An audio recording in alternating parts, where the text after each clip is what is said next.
So serious. I'm gonna kind of, there's still people coming in, so I'm gonna, let's see, it's 10 past almost. I'm gonna introduce our first speaker. So we said, so let's have a quick look. So I think our first speaker is Naomi. She's actually calling in from Tuscany, which is amazing. Thank you for that, because you could be probably doing something else right now. But and she works with Chain. Oh, sorry, that's not how you say it, is it? Sorry, Naomi. How do you say it? Chen. Chen. So yeah, as a like CHEN. Chen. Great. I will actually leave that over to you. Why don't you take over, and then and it's about 10 minutes speaking per speaker, so it won't be long. But then if you've got any questions in the meantime, you can put them in the chat, and then we got half an hour at the end, and we can go through all your questions and things like that. Great. Brilliant, thanks, Maddie. So I've got some slides which I will attempt to share.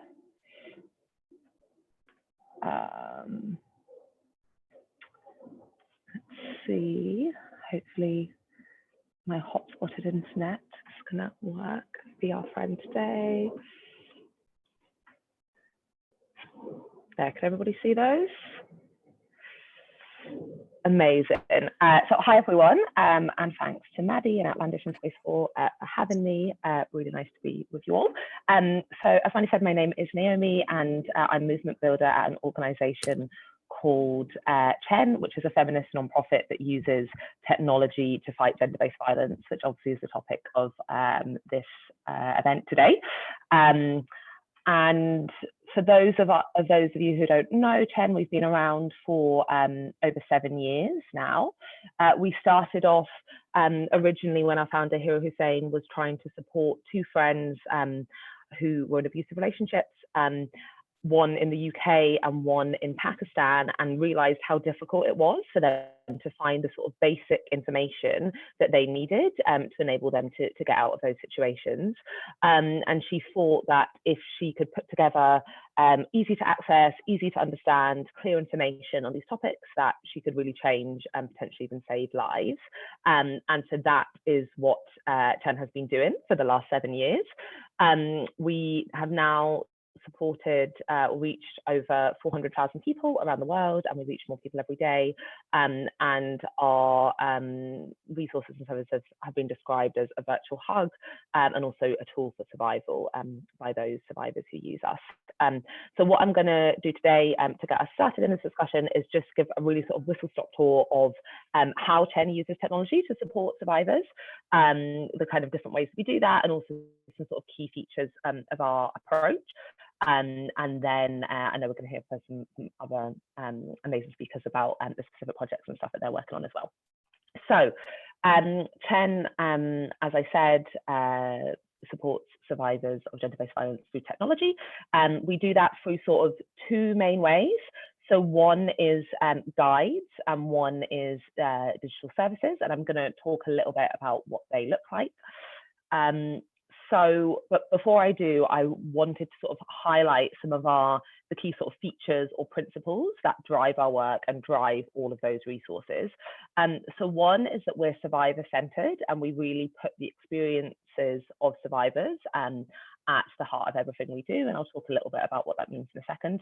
We're also trauma-informed, so we understand that people that use Chen's resources and services have, most of them will have experienced trauma, and we try to reflect that in the way that we design the services, you know, from everything from the way that we word things and the language we use to UX and design and so forth.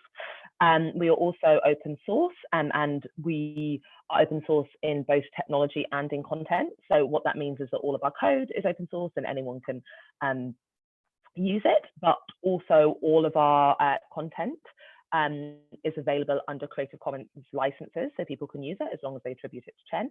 And people are able to remix it, adapt it, take little bits of it, whatever they want. And we do that really, really purposefully, because we know that different survivors around the world will have different particular challenges and different circumstances. And while we strive to support as many as we can, we also want to encourage other charities to use the work that we've done to support the communities that they serve. And so we open source everything so that people are able to do that. We are intersectional, and by that I mean that we acknowledge that people that experience abuse may be experiencing multiple forms of oppression, and we really bring that into the design of the way that we put together our resources and services as well, and don't kind of constrict who can access our services or the different sorts of experiences that it will speak to. So they're really, really meant to be for everyone, for all women and people of marginalised genders. Our services are also multilingual, so we are a global organisation. A lot of our team are based in the UK, but we have volunteers and instructors all over the world, and we aim to serve women all over the world. We also have several country-specific platforms. So, for example, we have a country-specific platform for people in Pakistan and also India. But we try to, as best as we can, make our guides and resources available in multiple languages so we can serve as many people as possible. And of course, that's not only about serving people all around the world, but also different communities within the UK or whichever country. And we are also a proudly feminist organisation, and I'm sure you all know what that means. So in terms of, I just wanted to kind of zone in on the survivor-led or survivor-centric thing for a second, and to say what we mean by survivor-centric design. So Chen has quite an interest in it and somewhat unique model in that we started off as a volunteer network, and actually for quite a long time here, our founder was also a volunteer and did Chen on a voluntary basis.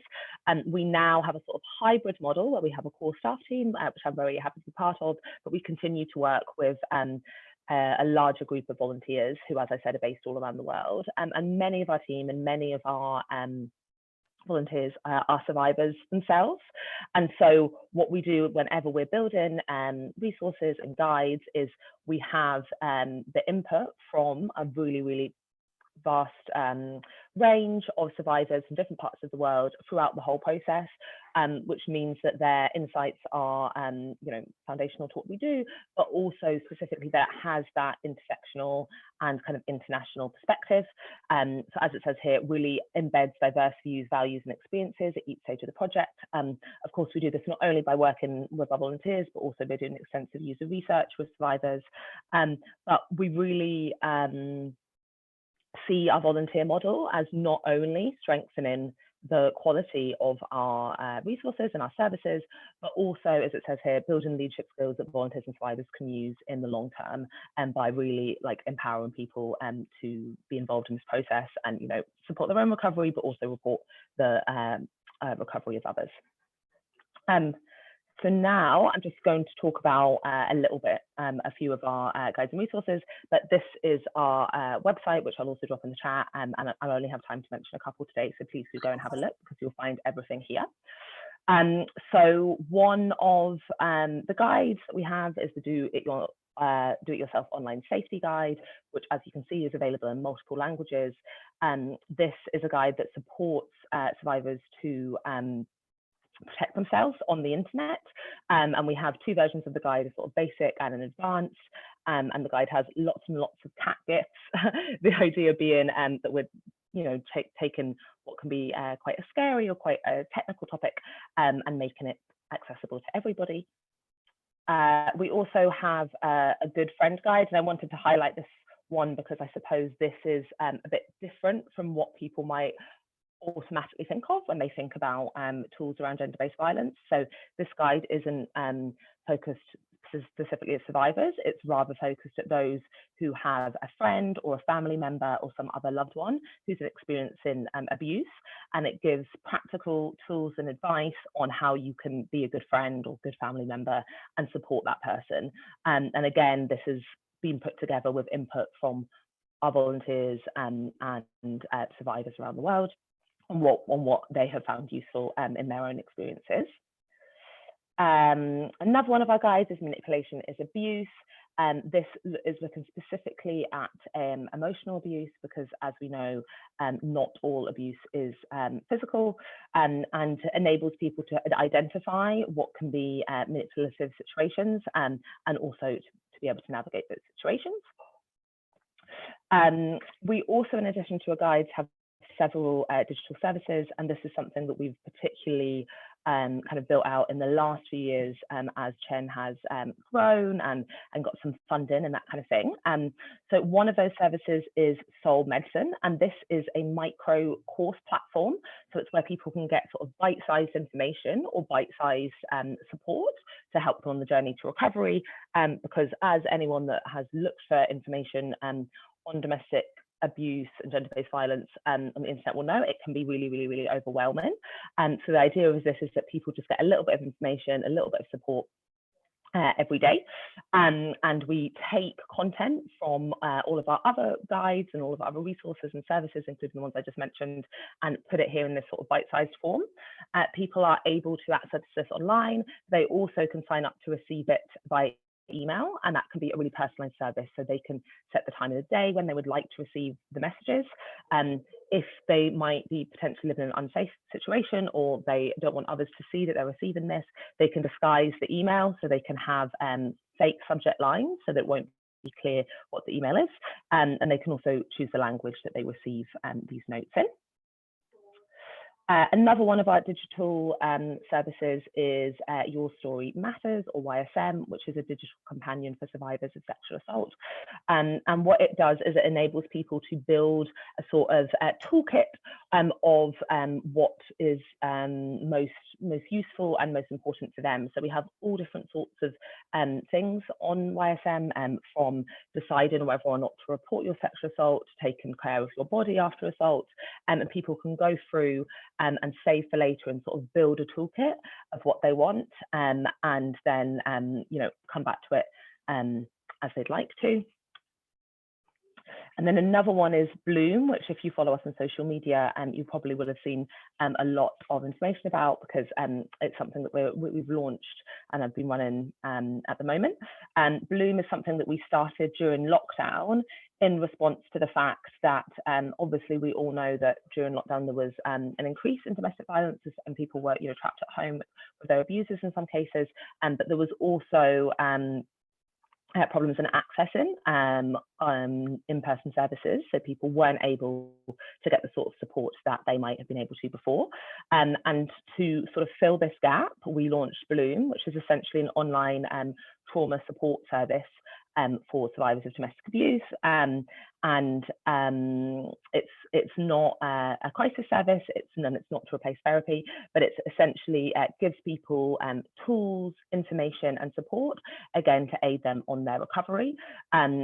People receive this via WhatsApp or Telegram, so the idea is that it really, really meets people where they're at, and are sent 2 or 3 educational videos a week that have information on these topics, but also tools and activities that they can do in their own time to help them on their their recovery journey. In addition to this, there's also a live chat function, so people are able to speak directly one-on-one via text with members of our team, so they can talk about how they're getting on with the course, how they're finding the activities, and just really sort of share their experiences. And we have several courses, which you can see on the screen, and we do these. We run them at particular points, and so although people don't meet the others on the course, they really have the sense of doing it together as a cohort. But it's also designed to be flexible, so people can do it on their own time. So people are welcome to join the course, after it's started or even after it's finished, and do it at their own pace as well. We've had lots and lots of participants, as you can see there, and we recently, and those of you who follow us on social media will have seen this as well, had some really exciting news, which is that we're going to be partnering with Bumble, the dating app, to offer it to users of their platform that experience sexual abuse or assault, and running a pilot with them by the end of the year as well, which will help us to support even more survivors. Of course, though, although we think it's really, really, really important to have easy to access information and services online, we also know that online support can't be everything, and tech can't do everything in this space. So we also have a directory of on-the-ground frontline services around the world, and often refer people to this directory to get the support they need, especially when it's in a sort of crisis situation. Finally, before I close, because I know that I think I'm pushing my time a little bit, but just because we're talking about tech and gender-based violence, I wanted to highlight that although, of course, we think that technology can be really, really, really useful in countering gender-based violence, we also know that it can be used to facilitate it. And so Chen does a lot of work on looking at what we sometimes call tech-facilitated gender-based violence, online violence, tech abuse, of which there are many forms, and unfortunately, like everything in the technology space, it's fast changing, it's fast evolving, and there's new forms every time. But there's just some of them that we have been working on that we put that you can see on this slide here. And to counter this, at the moment, we are working on a project called Orbit, which we're doing in partnership with a nonprofit End Cyber Abuse, where we're looking at what tech abuse looks like in different communities around the world, and what intersectional responses to tech abuse looks like across research, policy, and technology. And so what are survivor-centric, trauma-informed intersectional interventions in those three areas that can effectively counter tech abuse. And I won't have time to talk too much about that, but if anyone wants to find out more about Orbit, please do connect with me after this, or obviously ask any questions at the end of the event as well. So that's it from me for now, but here's ways that you can stay in touch, both with Chen and me. And yes, I look forward to chatting to you all in the discussion. Amazing. Thank you, Naomi. That was really, it's a lot of things I didn't even know that you guys do. So thanks. I'm going to move on to the next speaker, actually, because but you didn't over talk anything like that, but I just want to make sure we have some time at the end. So I think I'm going to introduce Danny, who's from the DOT project. Danny, are you there? Yes. Hello, hi. And just, I know that you guys do some amazing projects of helping and supporting survivors, and you've done some great work. So I think I'm going to hand it over to you so you can talk about that. And also you mentioned that you'll have a extra person with you. You want to? I do. Yeah, I'm here with Kaz, Kaz from SARSAS. Kaz, do you want to introduce yourself? Yeah, I'm Kaz. I work for SARSAS, which is an organisation that works in the southwest of England, and we support survivors of rape and sexual abuse in the southwest. Great, amazing, thank you. I'm going to leave it to you, Danny, so go ahead. Awesome, thank you. And yeah, thanks as well, Naomi. It's really interesting to hear about how you guys are operating in the same space, and yeah, I've been it's been a real learning journey for me personally, just kind of coming into this space and learning about developing technology in a way that supports survivors of various forms of abuse. So it's really encouraging to feel that it's quite a it's not an empty space. There's a lot of us and we're all trying to do the same thing. So yeah, it's really good to hear. So I'm Danny. I work at the DOT project. Maybe some of you have heard of us, but if you haven't, we're a not-for-profit social enterprise. And what we try to do is to work with various charities, not-for-profit organizations, and really support them both in a kind of sense of technology and design confidence and organizational and relational and behavioral kind of lenses. So rather than just looking at one aspect of that, we try to fit that all together to really help them develop their digital confidence, whether it's websites or technology or organizational structure and things like that. And I joined about a year ago, and I think we started quite a lot of work, particularly with charities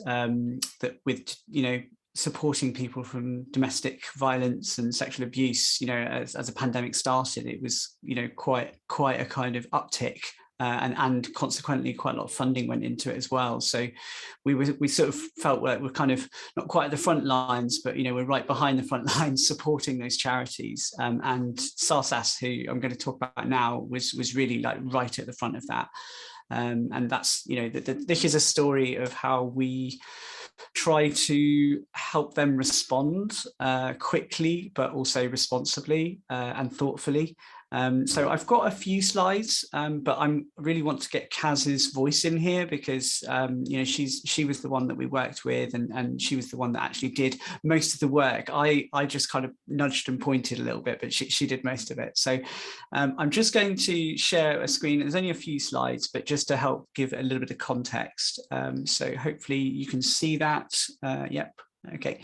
So really, so this was the charity, and I'll let Kaz, perhaps Kaz at this moment, do you want to just give maybe a little bit of context and background to the charity? Yeah, no, I'm happy to. So it's about, about 45 of us that are employed by SARSAS, and then similar to Chen before us, about the same number of volunteers that work alongside. So we support anyone, male or female, who has experienced rape or sexual abuse at any point in their lives. I will say actually that how we support male and females is slightly different in different services, different areas, different funding pots. But for the most part, our key services really are counselling, specialist support, so having a one-to-one support worker, group work, and then we have helpline services, so helpline, e-support, and now a live chat, which is a kind of direct access service that you don't need to wait for, you don't need to sit on a waiting list to access. Great, thank you, Kaz. Yeah, and we'll dig more into that in just a minute. So, I mean, this was the situation, as I said earlier. It's the start of the pandemic, and really, Kaz, like there was quite a is it fair to say quite an uptick in what was happening in terms of the people that you support? Yes, yeah, definitely. So at the point when I joined SARSAS, I think I'd been there about three weeks or so, and then COVID hit and sent everything to a spiral. At that point, as a lot of you working in these services will know anyway, the levels of anxiety, the levels of stress went through the roof in terms of the people that we were supporting. And we had a bit of a mixed feeling in that we were having a lot more callers and a lot more callers feeling really traumatized by everything that was happening on top of the trauma they're already experiencing, exacerbating their feelings. But equally, we were just having blank dead space from callers that we knew were out there. We knew we'd spoken to really, really regularly that just couldn't call us anymore.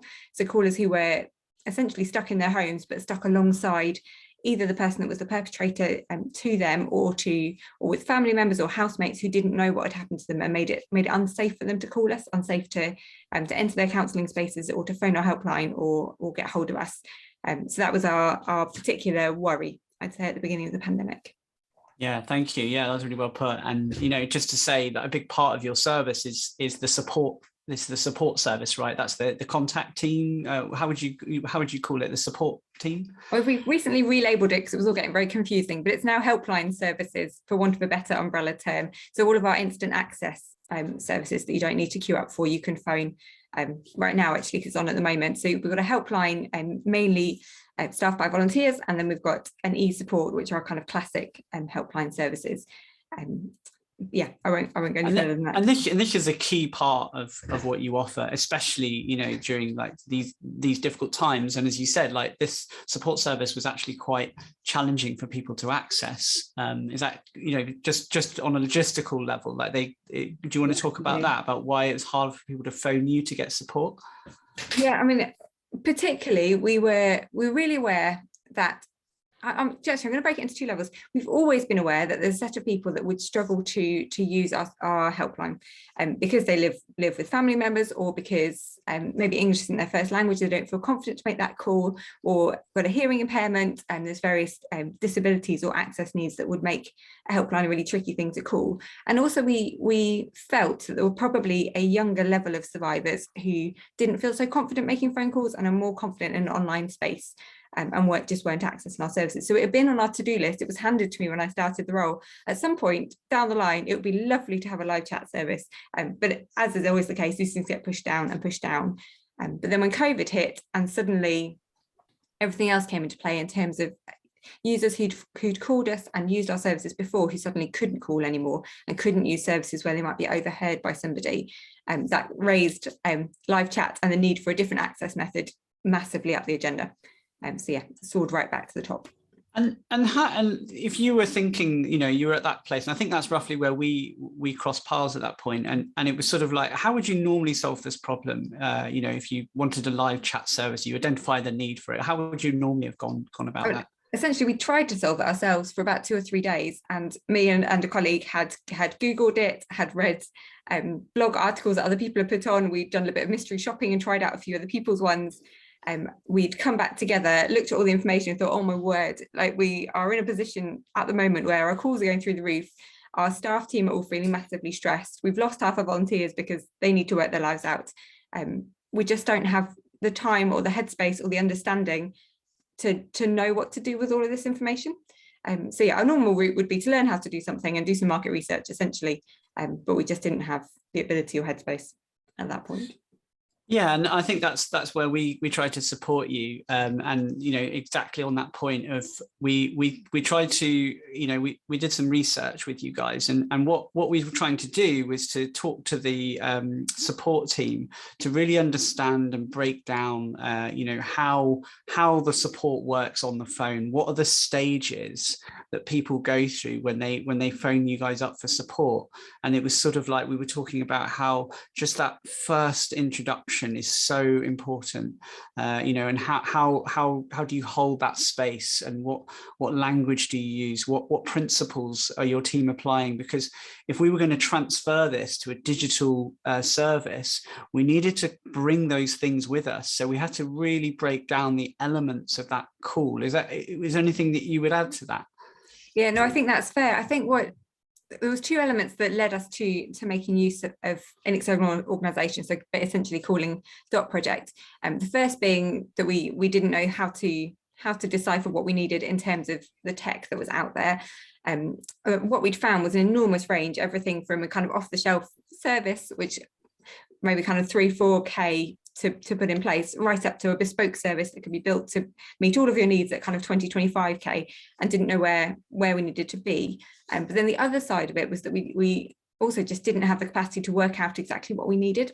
And so that was what the piece of work with Danny allowed us to do. He sat down, and being someone from outside the organisation was enormously helpful, because it forced us to really think about what we were doing and why we were doing it, who we were reaching, what we needed to get across, what were the different scenarios, the different types of situations someone would be in when they called us, and the types of support they might need, and literally break that out into nice, clear chunks and timelines, essentially, of what we needed to get from the service, which is something, again, we just didn't really have the headspace to do, and everything else was coming at us from different angles. And it's things that the team all knew, but maybe nobody had articulated it together. Like how do you provide support on the call? So we sort of like understood that, and we broke it down into pieces.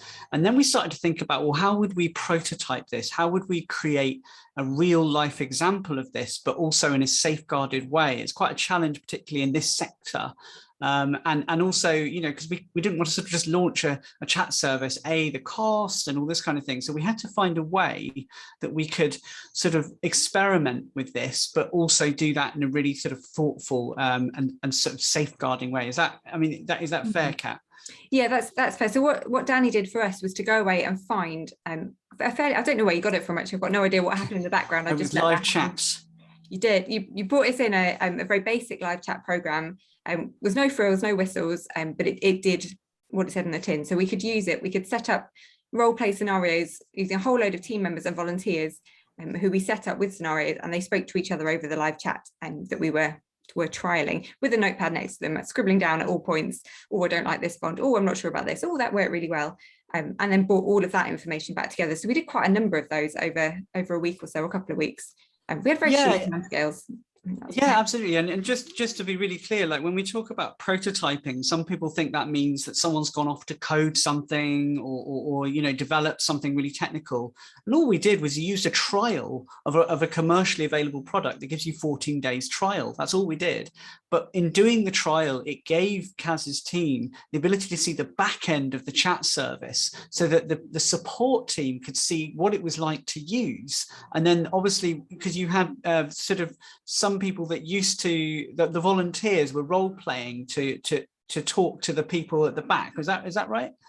Yeah, definitely. So it's a complete mixture of staff from all over the organisation and volunteers who been in various services, and also volunteers who'd been survivors themselves or were survivors themselves, and had used services that were similar to this. Total mix. Yeah, and this what you can see now is actually the live prototype screenshots. And so we started to think about, what does the message say at the start? You know, what's the first thing it says when you start the chat?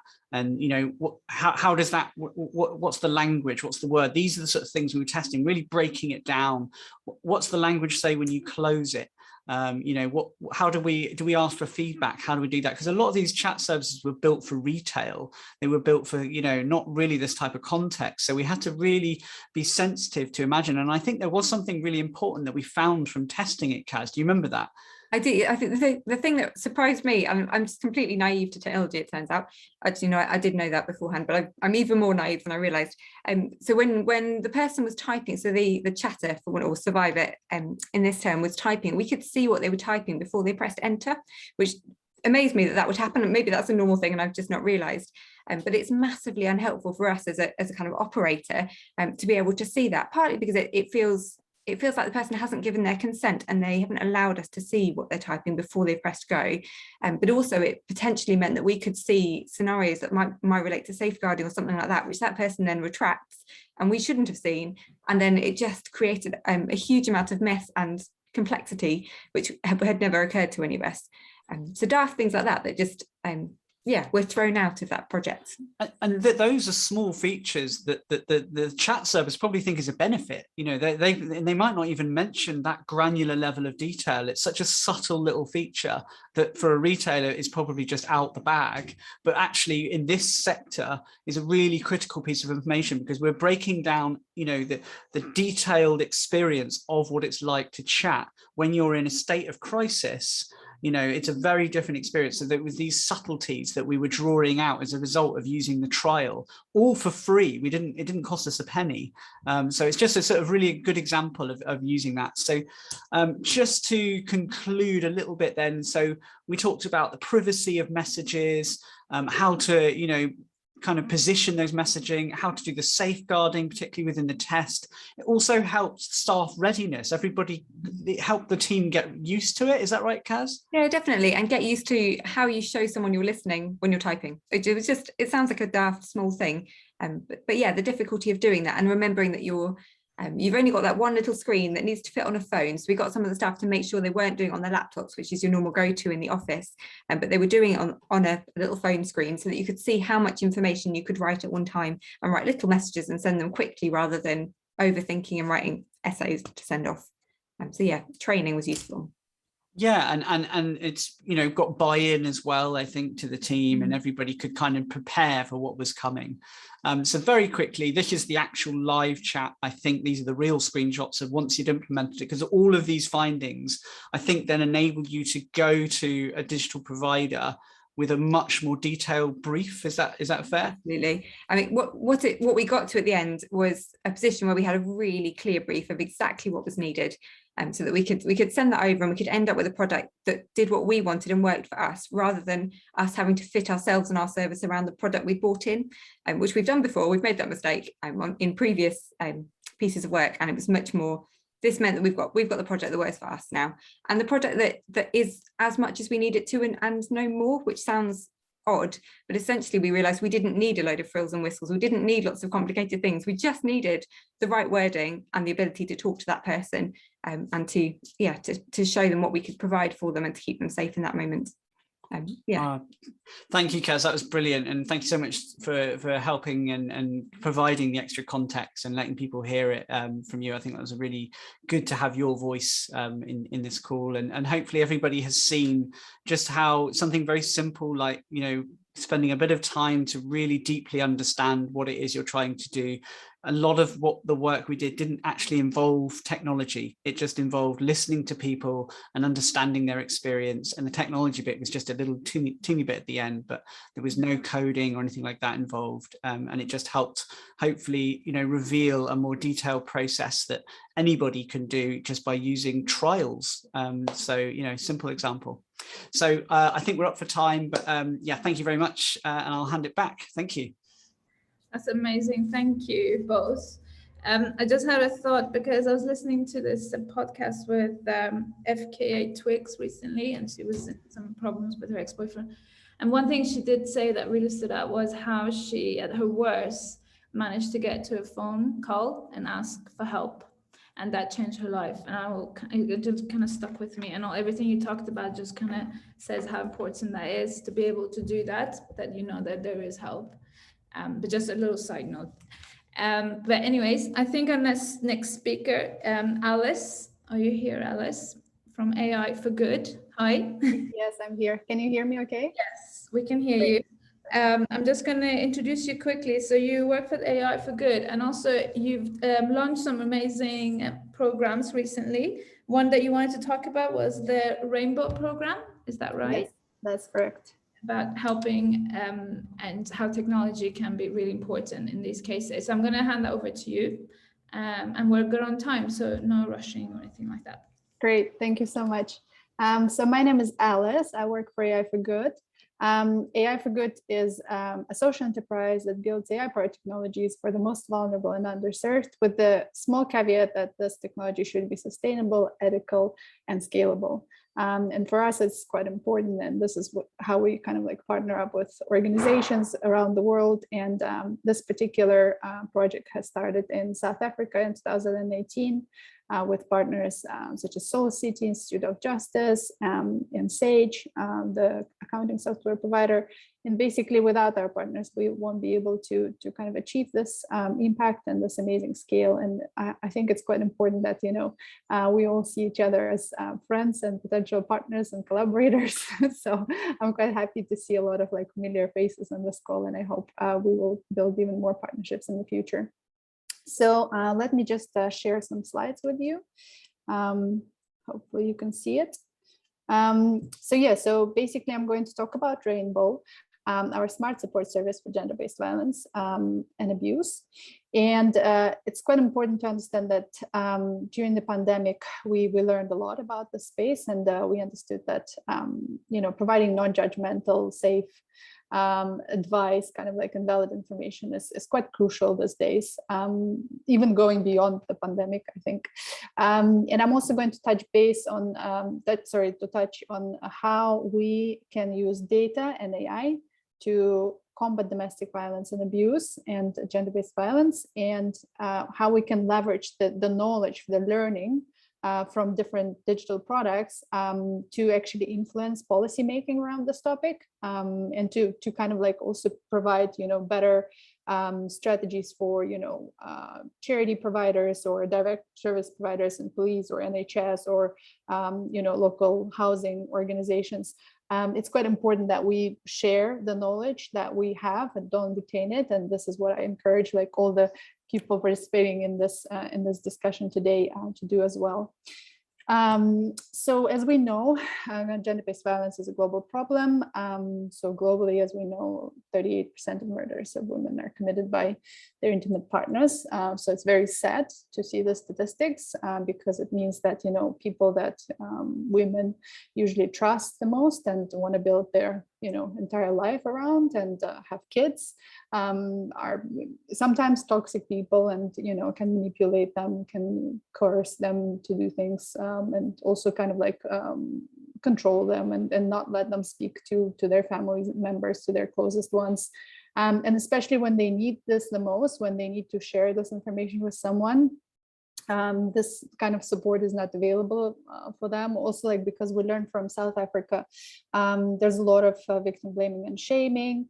Community leaders sometimes can turn you back when you seek advice, or they can say, oh, it's totally normal, it's okay, everyone is experiencing such problems, so don't make such a big deal out of it. So you're basically left alone. It's a very lonely experience. And the problem is kind of like experiencing abuse is already very traumatic, and not being able to even talk about it or even kind of like realize that what's happening to you is not normal and you need to seek help, and there are services around you that you can access. It's really, really hard. It's becoming really difficult for these people to go through. And studies suggest that in supportive environments where we have better cohesion and trust around the issue, and community support, more cases are likely to be reported. And we hope that this is what we can achieve together with partnerships and technology and, providing services to the people like in the places where they are, actually making it convenient for them. So during the lockdowns, we know that the instances of gender-based violence increased. In the UK survey conducted by Safe Lives, if I'm remembering correctly, 76% of frontline services said that they had to reduce service delivery. And it's huge, and it's very, very sad to see the statistic. And most of them would say that they really had technology challenges, but a lot of them also thought that it's just unsafe for their beneficiaries to actually provide services during this time, because they're essentially trapped in the same space with their potential abuser 24/7. There's no way they can call someone or even chat sometimes, even text. So it's quite hard to kind of like provide services during this time. So this is when we realized that, creating Rainbow was actually like a good thing, and we need to scale it and we need to do it fast. And now I'm going to talk about the solution itself. So as we call it also, we call it BOW, because a lot of people, when we launched Rainbow, started like chatting with it, conversing, and calling or referring to it as BOW. So basically BOW is an AI-powered chatbot. It's delivering tailored conversations to the people that are either already facing abuse or are at risk of abuse and kind of like want to learn and explore more and understand like about their relationships, what's going on. Because the issue is so sensitive and it takes time to realize that you're in an abusive relationship. So we created BOW as a companion to support. So kind of like throughout this journey, because we understand that it starts like in a very kind of like strange space where you kind of like want to navigate yourself. You don't understand what's going on, how like, seemingly good relationships from like very romantic phase can grow into very, very like toxic and dangerous. But also kind of like this, the amount of time that it takes for the person in the situation to actually take action, and also like realize that they need to take action. How to do it in a safe way, planning their escape, escaping, and then also surviving the trauma of abuse and kind of like going through all of this all by yourself. So it's like all the different stages that, we want Rainbow to provide support to the survivor or the person at risk. And Rainbow is designed to be non-judgmental. So we designed it together with conversation designer people, but also with psychologists and people working in charities, providing domestic violence abuse support. And basically, one of the important elements of Rainbow that it straight away tells you that it's a chatbot and it's a machine. And it's not the real thing, not the real person. So basically, a lot of people might straight away say, "Oh no, I don't want to chat with this, bot thingy, because it's not, human. What kind of help it can give me?" But a lot of people actually prefer this type of communication because they're like, "Oh, there's no human judgment. There's no one on the other side who can be like, oh, come on, relax, it's fine," or kind of like ignore you completely because everything you say kind of like is taken into account to be able to provide better service. So people actually enjoy this type of conversation, and they start, releasing a lot of things, a lot of like, traumatic experiences or things that concern them a lot about their relationships. And the way they talk about it is like very different from what we assume it should be. So they don't straight away jump into discussions about abuse or rape or something like that. No, they just talk normal things, relationships are relationships. So, like it's quite hard to actually train a bot to kind of like support or provide meaningful support in this type of situation. So we obviously spend a lot of years now, so it's been 2.5 years since we started like learning about our users and how they talk about abuse and how they share their experiences and what are the triggers for them to actually start, moving towards the escape journey. And basically Rainbow is very empathetic all throughout the way. It's kind of like providing some nice and friendly kind of like answers, also kind of like sort of, playful answers as well. So you kind of feel like you're talking to a friend or some sort of like a sister, maybe, that will be like very frank with you when it's needed to be. So for example, when you kind of are exploring things about your relationships and you say what is normal, what is not, Rainbow will catch you and will be like, oh, no, this is not normal, this is not okay. And it's very kind of like upfront in that sense. But at the same time, it's very empathetic when it comes to you sharing your kind of like very traumatic experiences and learning about science, for example, of abuse and stuff like that. Another thing is obviously Rainbow is available 24/7, so it's quite convenient for people to access.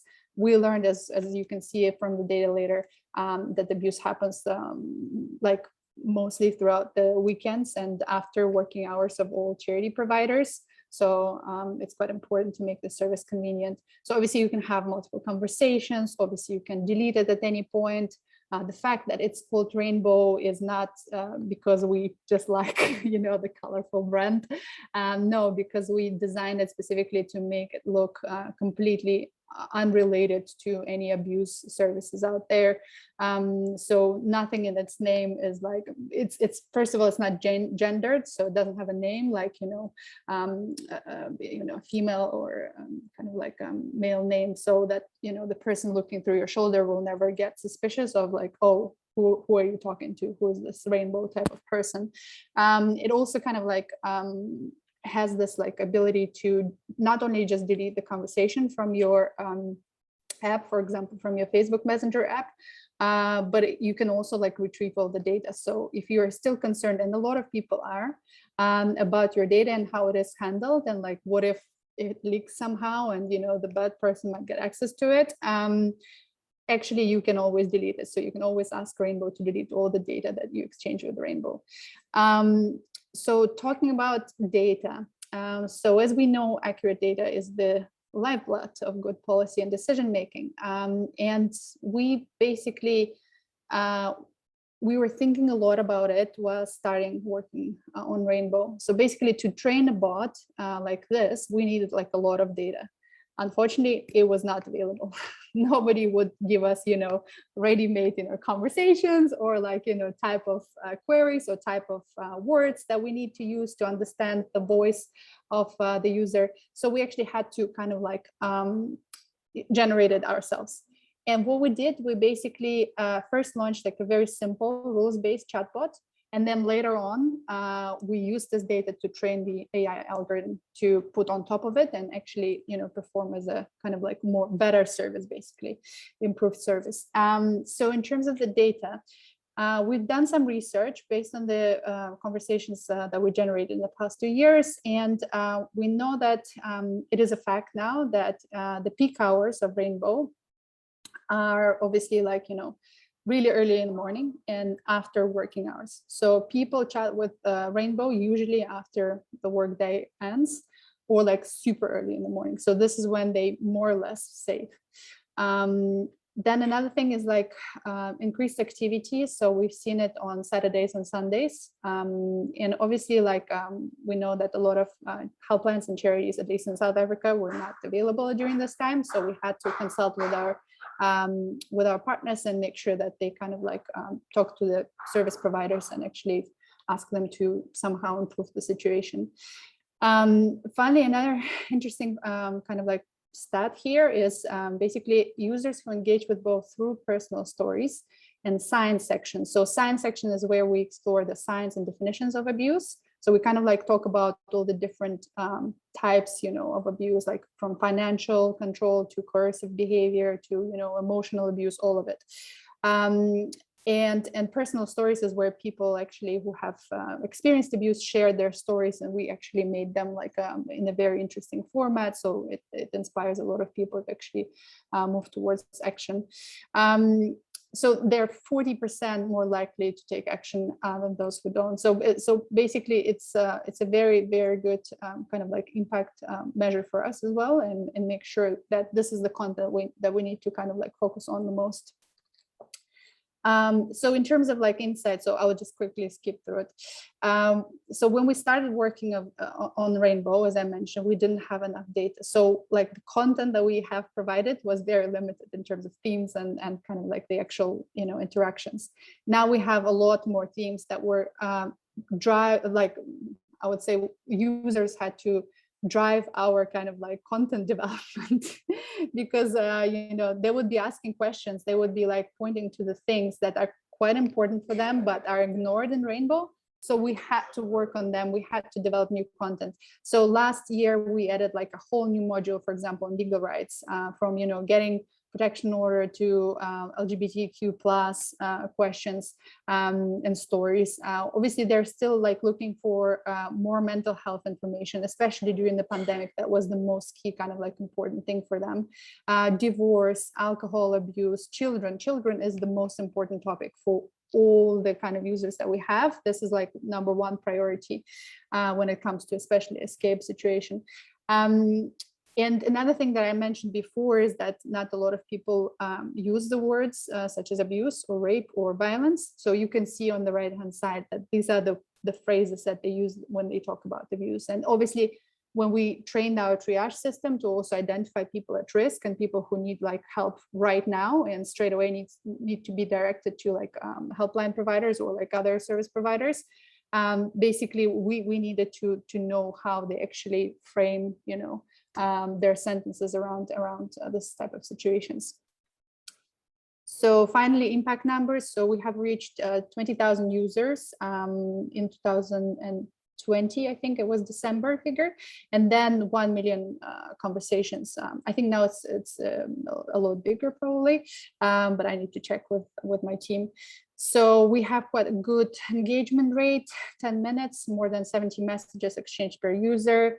But most importantly, the feedback. So we have like a feedback option on Rainbow. 80% of users said, you are very, very helpful. Thanks for being there for me. Thanks for providing like helpful advice and valid information. One person said, I left him, ! And for our team, it was the most important thing of all. So yes, in terms of going, with Rainbow globally, we obviously aim to launch it in the UK at some point, hopefully next year. We tried to launch it this year. Unfortunately, we didn't get the funding, but we're still kind of like trying to do it with our partners. In 2025, we really want to kind of like achieve global expansion. So we really want to launch Rainbow in many different languages. I know it's very ambitious, but this is how our team operates. We need to have very ambitious goals. Obviously we received some recognition from different organizations that you can see here in the slide. Thank you very much. I'm sorry for taking so long. That's amazing. Thank you, Alice. I think it's so much just amazing information that it's also good to hear like this when you hear someone from an organization actually talk about it rather than you read blogs online. So I think this is amazing. And I'm going to move on to Tessa, who actually got quite a different point of view on things. And she set up a social enterprise called Collaborative Future in 2018. And I can't even dare say how much younger Tessa is from me, but she's like, just leave it at that. But she's done so much already, and yeah, it's amazing. And we want to do more work with Tessa as well and stuff that we do here at Landish in Space 4. And I'm going to leave with her. She's going to share some of her personal experience, actually, I think. Are you? Yes. Mm-hmm. But yeah, I'll leave that with you. So thanks, Tessa. Well, thank you. Yeah, I just posted in the chat that I'm not going to be really talking about technology, although I do have some thoughts towards the end of this. And I guess part of the reason why I'm not going to be talking about technology is that technology played no part really in my healing and my survival of things. And I guess I think this session is both beautiful in the fact that, like, I know Chen, for instance, I love what they do. Like, I know that I probably would have been able to like make use of the stuff that they do at the time if it was around when I needed it. But also it's quite scary in the fact that as a society, we're still focusing on the stories of survivors and helping them rather than actually fixing the systems that created this in the first place. So I'm going to talk a little bit about that through the lens of my journey of healing. Can people see my slides? I think there might be something over the top of it. Apologies. Is there anything over the top of it? No. Okay. So this picture in the background actually was drawn for me by one of the young women that took part in one of our previous work placement programs. I run a social enterprise which is all about building diverse teams and networks and communities. We run some programs for young women in particular to help them get into work. And I guess the reason why I share this is she just did this off the back of like sharing her experiences of Collaborative Future, and it really represented my experiences of building Collaborative Future as well. And actually that is a really important part of my healing and my trauma, like the beauty and the love and the connections that we've created through this organization is what has helped me to address some of my history and my identity. It's also really important because actually it was her sharing her story with me that was part of my journey for understanding myself. And I think it's important to remember, I know that Alice just touched on this around like the stories and how much that is important for us to actually find things that resonate with us. And that's both people that have experienced violence and people that are perpetrators of violence, to actually see their stories reflected back to them. So I'm going to share a bit about my trauma in a minute, and then my healing and stuff for the future. So these are pictures of myself at 16 and 17, and I share them because they share two aspects of my identity and the trauma that interlinks within that. So on the left hand side is a picture of me with the first girl that I ever loved. I never came out as gay until this year, because I was told that gay people should be killed, basically, when I was that age. At a similar sort of time, the picture of me on the right is not long after that. That was when I was drugged and raped by a man that was twice my age. And that actually sent me into many years of continued toxic relationships. And I now look back on it and realize that actually a lot of my relationships with men were sort of a form of self-harm. And I repeated these patterns of abusive relationships because I didn't really know any different. I didn't know that that was that certain stuff that happened was problematic. And I guess this is why I want to talk about systems, because actually we are all complicit in those systems. I am complicit in the system that actually perpetuated my own harm. So I do have an amazing partner now, and I talked about how much easier it was for me to come out as a rape victim than to come out as a gay woman the other day. And they said to me, well, that's because society expects you to be raped as a woman. They expect you to be a recipient of violence in some form, and it doesn't expect you to be queer. And for me, like, that is absolutely shocking that we as a society can talk about the violence that is perpetuated and feel like in some ways okay with that, like feel okay with like devising tools to support people with that. And yet we don't feel okay about two people of the same sex having a beautiful, deep love for one another. Like, that is shocking that that is our society. So I guess, sorry, I've got a baby in the background. I guess I want to sort of encourage you all to think about the ways in which we dismantle and deconstruct the roots of the issues rather than sort of surface level distractions.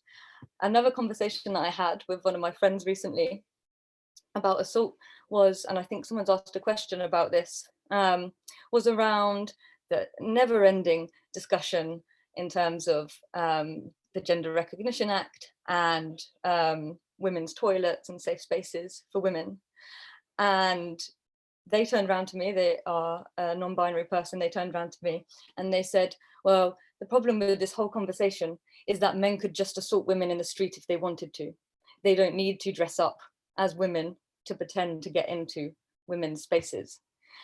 And again, it was just a moment of like, this is absolutely appalling that this is our society where we're having infighting between victims or potential victims of violence about their safe spaces, and fears of trans women in particular, when actually that is not the problem.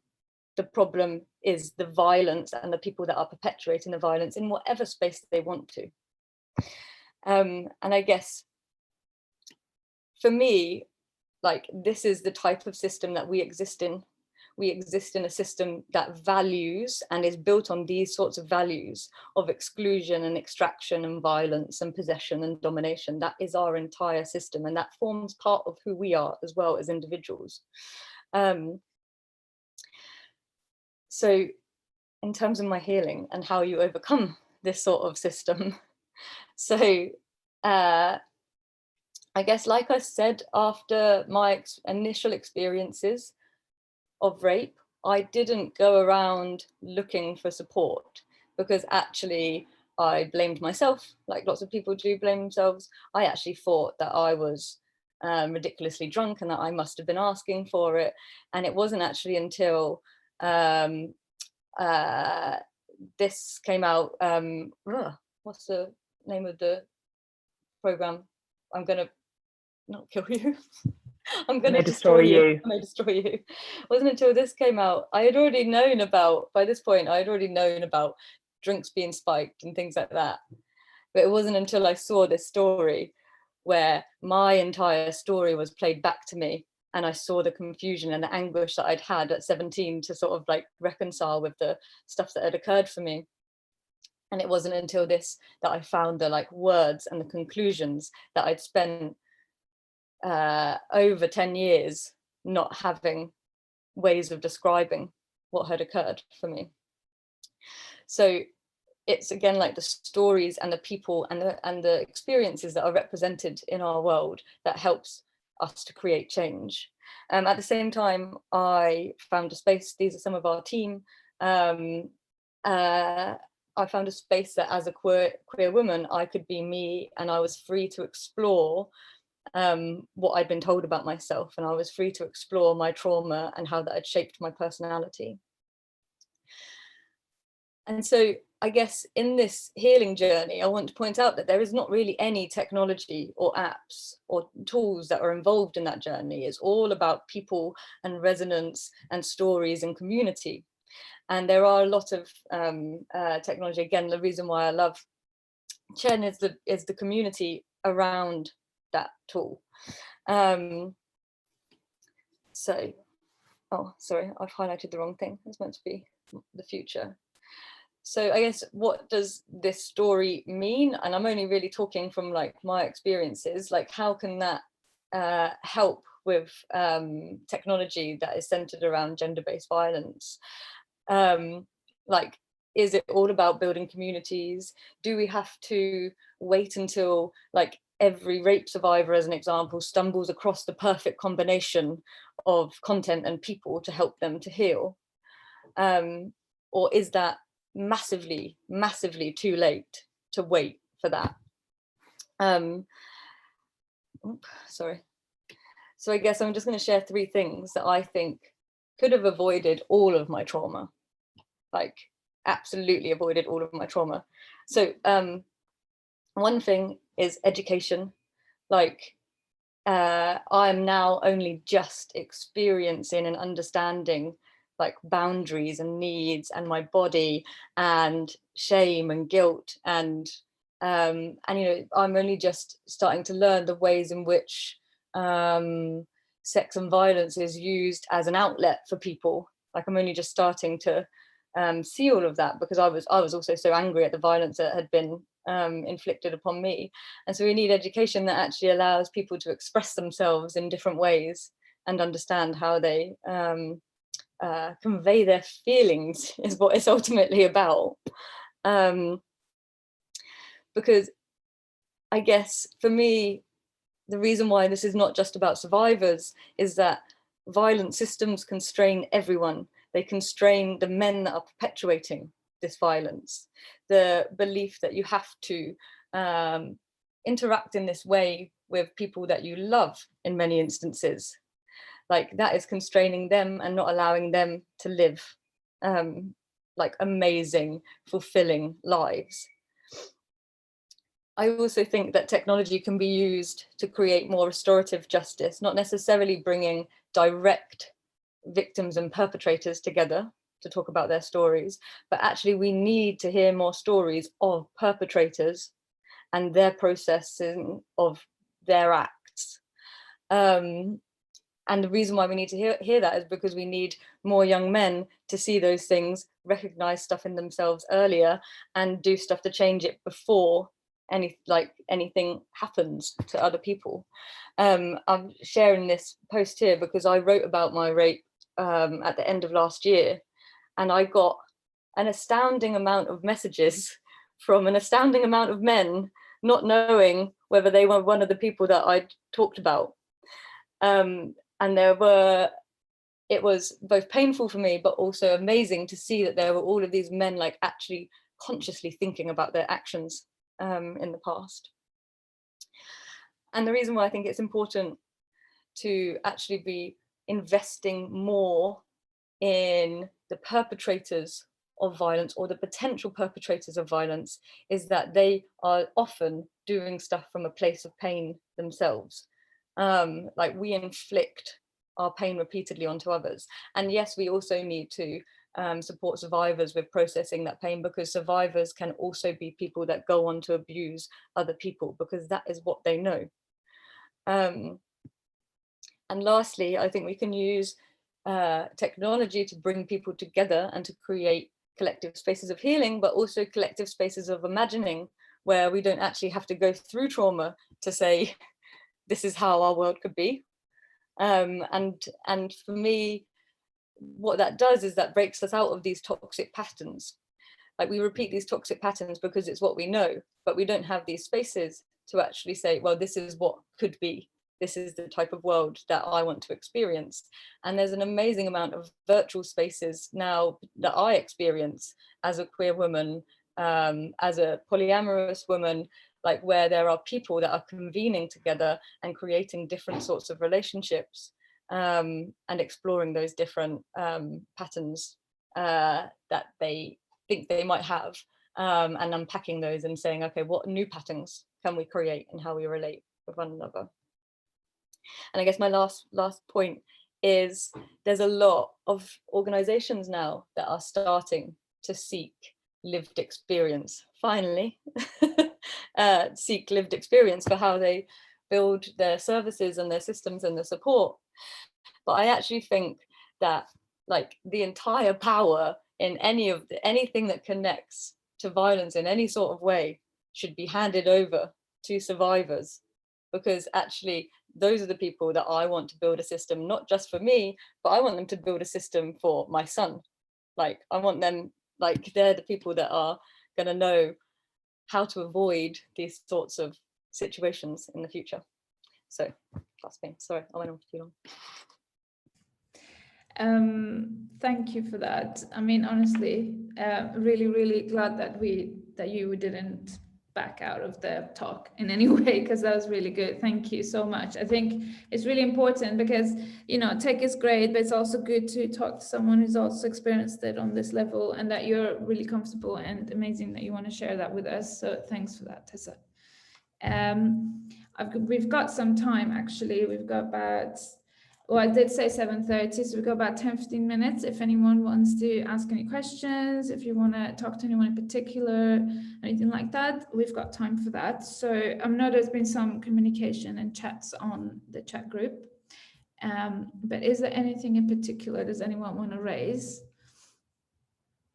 to any one of the speakers? That was really quiet.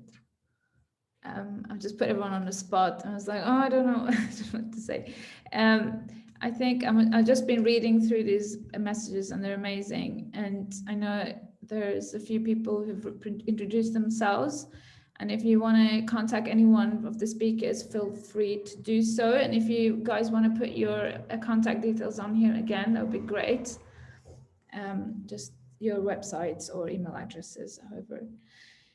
And this is our website, Space 4, if you want to find out a bit more about what we do as well. Has no one got any questions? Any inputs? There's a question in the chat. Oh. Shane has just asked me. Let me see, sorry, I missed that. I think that's for me on the age limit. So no, there's no age limit for Chen. Anybody can access it.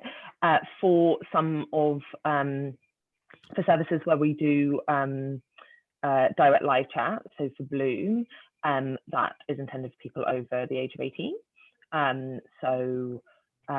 While other people can read the videos and stuff, we're not able to directly support people under the age of 18. But apart from that, there's no services, and the resources obviously are online and available for everybody, including young people.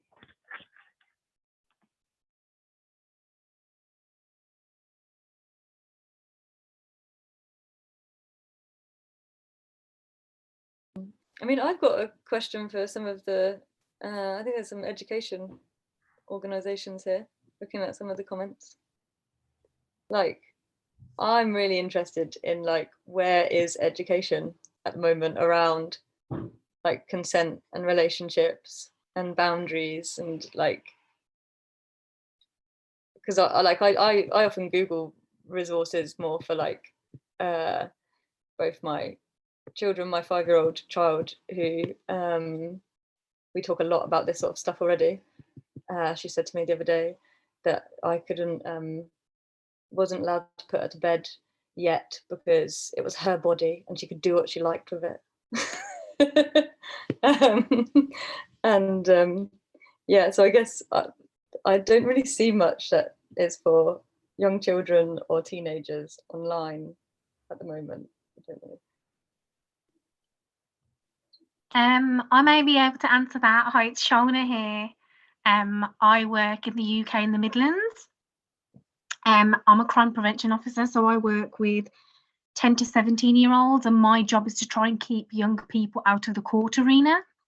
So we have many young people that come to us for lots of different offending reasons, but we do actually have young people that come through our service who are either victims of domestic abuse or actually perpetrators as well. It's a very interesting question that you ask, because there is not a lot available. There's a lot of literature around healthy relationships and unhealthy relationships, and that is quite accessible, and we tend to kind of do workshops and sessions around that and looking at triggers, and we're very lucky to have kind of links in with local agencies as well, and I'm also one of the domestic violence champions as well, so kind of my area is kind of looking into that and supporting with that. It's something that we have raised kind of at a local level to say that we need more programs, especially perpetrator programs for younger people, because there's nothing specialized. And what we're finding is that a lot of these young people, rightly so, as you mentioned, they're inflicting this pain because of their own kind of things that are going on in their lives. And actually, like many forms of abuse, that tends to be a symptom of other things that are going on. So as part of our role, we work quite closely with sort of like social workers, other charities, and kind of talking therapies and lots of different things. But you're probably already aware that in the justice system, therapeutic interventions are very lacking. So that is something that I'm quite interested in. And there needs to be a lot more work and a lot more input around that. So I haven't really given you an answer at all, but I suppose it's something that we need more on, but I would say it's definitely improved over the last 10 years in regards to actually what is out there and what is recognised. And I think young people and young women are actually wanting to be more empowered now and actually wanting to talk about these things. So yeah, I'll shut up now. Thank you, Shona. I think I think there is a lot of individuals within the social work system and the justice system that are doing like amazing things, but my parents fostered for a long time, and again, like my foster brothers could be quite abusive online platforms and stuff, and the only reason why that behavior was ever addressed was because of like the fact that they lived with my mum, like and it wouldn't have been addressed if it was with someone else that had never experienced that sort of stuff before. Yeah, there wasn't really anything in schools that covered that.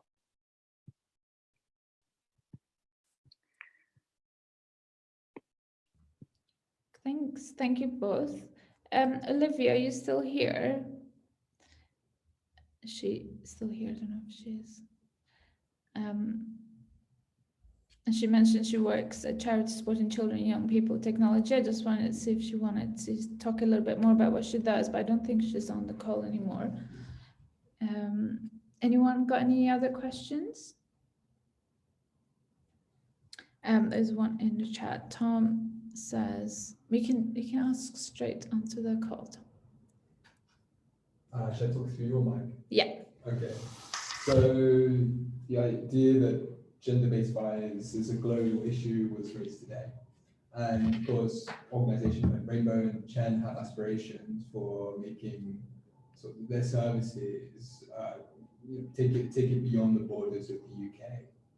But of course, there are also limits as well to this, in that there are a number of different systems and different cultures and different needs and different access to technology that exists. So what is the role of people, say, if I was in a country that didn't, if I was a woman, or if I was someone who wanted to start a community that was trying to face gender violence, gender-based violence, what would be the role what's technology's role for me here, and what are the potentials there? Or is that where it meets its limit?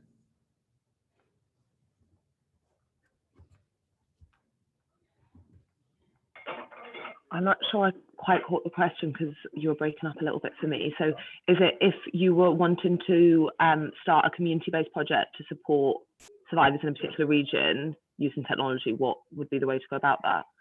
It was close to that. It was just if I was internationally, what are the limits of technology, and whether the role of tech against gender-based violence and abuse, is that quite specific to, say, countries like the United Kingdom, which have...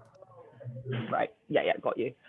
I mean, so I think what I would say is it's that sort of like general accessibility principle that the more making something more accessible for someone who has, in this case, like let's say less digital access, or it might be a particular of accessibility requirement, ends up making things more accessible for everyone.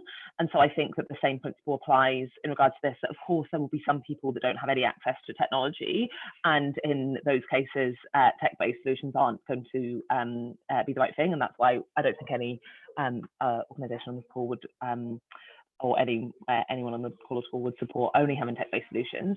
But there is a lot of people, particularly in countries in the global south, that have access to a phone, which might not be a smartphone, but have access to a phone, and that often, particularly like, for example, in rural settings or outside of cities, that is the tool with which they can access information beyond their immediate surroundings. And so it would be saying, okay, how could we get information to them through text, for example, or potentially through email that they can access on their browser. And so that's the sort of principle that Chen works to, is not assuming really like high tech access or high data in all of our services at all, but actually what are the ways that it would be able to be accessible for as many people as possible. But of course, understanding exactly as you've highlighted that no one particular tool will be able to reach everyone, and there will be some people obviously that technology isn't the right tool for. I don't know if you wanted to add anything to that, Alice. Yeah, so basically our approach is find people where they are. So if we are looking into a specific kind of like group of users that we would like to kind of like reach out to and provide help, at the most kind of efficient and convenient way for them, it's obviously like, researching what are these places that they're using and going to. If it's like social media, let's just find them there. So Facebook, for example, in South Africa has been, and I think still is, one of the most popular places. And this is why we launched our chatbot on Facebook Messenger. But now people are more kind of prone to use WhatsApp. And one of the kind of like projects that we have right now is about kind of like transforming our platform, making it more flexible and connecting WhatsApp to it as well. But WhatsApp has a completely different set of rules. And, you know, in terms of access data, accessing, you know, even like conversation, starting the conversation with the user, they have to reach out to you, not you. So you kind of like have to be very, very careful and understand the rules of engagement and find people where they are and kind of like do this research pretty much, you know, all the time. I mean, you have to keep up. And in terms of another kind of way is obviously community. So as Tessa pointed out, as everyone I think pointed out today, is like, how do you reach to the people that are already experiencing abuse and violence? It's obviously through all the established communities and systems out there that are already working and supporting these people. But most importantly, like we're kind of partners with them and making sure that you don't sound like an arrogant techie who wants to replace them at, you know, what they do the best. And obviously they kind of like strongly believe, you know, all charity workers that we work with, they strongly believe that, you know, technology is not a magic bullet and it shouldn't be there for, you know, this type of service, because it's only human that can provide the best interaction and the best support and advice. And it's true. And I completely like, you know, agree with, you know, psychological help or, you know, counseling should only be provided by humans. But, you know, doing this, you know, small kind of like chunks of work, which is like basically providing information and navigating, so signposting people to service providers, this is something that technology can be utilized for. So why not to use it, and why not to give it to these people so that they can use it and direct people to them in the right way and at the right time. So yeah, that's basically my comment on that. Well, thank you. Thank you. I'm gonna just the last bit for me really, but then I think we're at the end. Because you know technology is used really well, and then but there's also online violence that's been used. You know, the technology is making that worse. And I know you've talked about it probably. Is there something that you want to mention on that, of ways that companies or you know that are trying to go, you know, help that and make it less you know, easier to do, less, you know, I don't, my question is a bit odd actually. I just want to say basically, I guess as a survivor, you're scared of going online because you might, your partner might be able to, you know, look at what you're doing. Is there ways of protecting that somehow? I'm sure you've talked about it already, but I'm just last note on that. Yeah, so I mean, just really quickly, I suppose what I'd say on that is one at individual level. I mentioned earlier, Chen has this do it yourself online safety guide. So if anyone's thinking about these sorts of issues, please do check that out, and also share it, because you never know who might need it. On the more systemic level, that's exactly what the Orbits project that I mentioned earlier is working on, and particularly what do we want tech companies to do, and how can we ensure that the sort of interventions that we encourage tech companies to do, you know, properly support survivors and properly stop this from happening, but also aren't used to curtail freedom of expression or for censorship or whatever, which is what we often see happening, particularly in certain parts of the world. So on that, I would just say, yeah, watch this space and get in touch with me if you're keen to follow the Orbits journey. I'll drop a link in the chat to the Orbits project, but yeah, we will be releasing that towards the end of the year. I'm really happy to talk to anyone who wants to know more about it. Thank you. Okay, I think that's it really. Is anyone last notes or anything like that? I'm gonna say thank you and then end this call. So nope, nothing. Okay, so thank you so much. I really appreciate that you've put that effort and the time in, and the presentations were amazing, and I've recorded this, and I know there's about 10-20 people that have asked me to send this to them, so they will, you know, tune in and listen again. And yeah, thank you so much. Honestly, this has been amazing and such an important subject. and so much to talk about and so much to do still, but we're doing the work. Well, not me, because I'm not working on these projects, but I would love to though. But yeah, thank you so much, everyone, honestly. And yeah, I'm gonna leave and love you and say bye. Thank you, everyone. Thank you. Bye.